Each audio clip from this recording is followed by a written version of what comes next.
ہے، بعض اوقات اجمالاً بات کی ہے، تو اس لیے کہہ دیا کہ ہم نے قرآن کو لاوارث نہیں چھوڑا ہے، بلکہ ہم نے قرآن کا وارث بھی مصطفیٰ کو بنایا ہے، اور مصطفیٰ جیسے کچھ اور بھی مصطفیٰ ہیں جنہیں ہم نے قرآن کا وارث بنایا ہے۔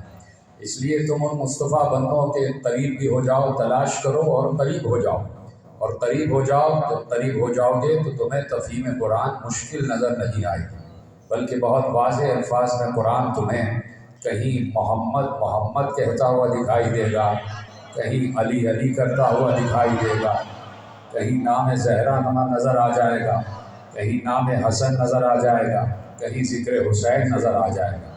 اس لیے کہ اس قرآن کا وارث جب ہم نے مصطفیٰ بندوں کو بنایا ہے تو ان وارثوں کا ذکر بھی ہم نے کیا ہے۔ ہم نے جس نبی پر بھی کوئی بھی صحیفہ اتارا، ہم نے اس نبی کو اس صحیفے کا وارث بنایا۔ یہ بات امت کی سمجھ میں نہیں آتی۔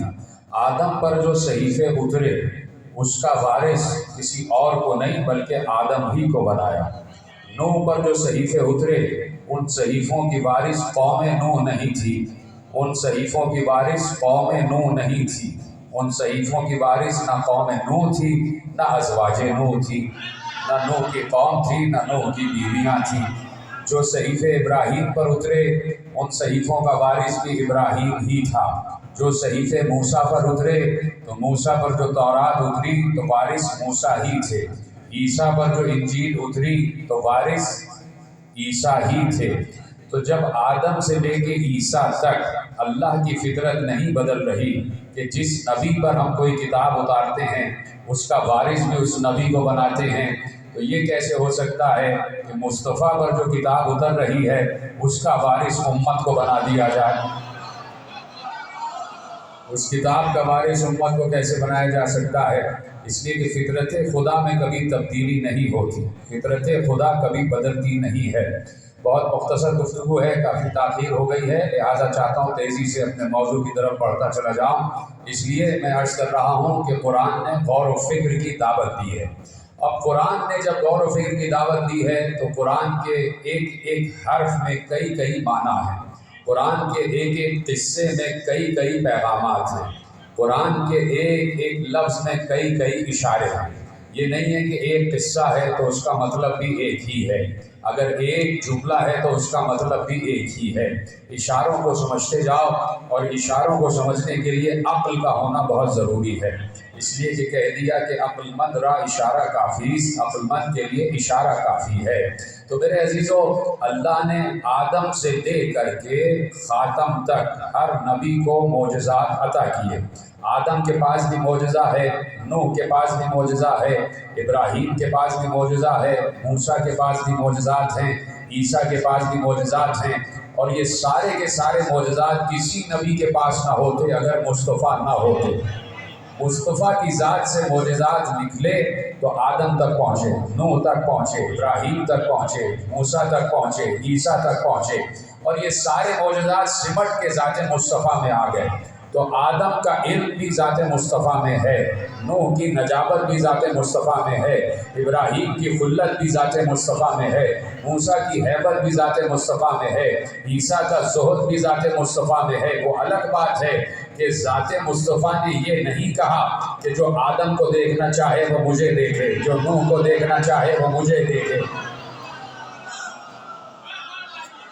یہ نہیں کہا کہ جو آدم کو دیکھنا چاہے وہ مجھے دیکھے، جو نوح کو دیکھنا چاہے وہ مجھے دیکھے، جو ابراہیم کو دیکھنا چاہے وہ مجھے دیکھے، نہیں کہا جو آدم کو ان کے علم میں دیکھنا چاہے وہ علی کو دیکھے، جو نوح کو ان کی نجابت میں دیکھنا چاہے وہ علی کو دیکھے، جو ابراہیم کو ان کی خلت میں دیکھنا چاہے وہ علی کو دیکھے، جو موسیٰ کو ان کی ہیبت میں دیکھنا چاہے وہ علی کو دیکھے، جو عیسیٰ کو ان کے زہد میں دیکھنا چاہے وہ علی کو دیکھے۔ اور بدصورت مورخ سے پیغمبر نے کہا کہ وہ علی کی شکل پر اعتراض کرنے والے جو یوسف کو ان کے حسن میں دیکھنا چاہے وہ علی کو دیکھے۔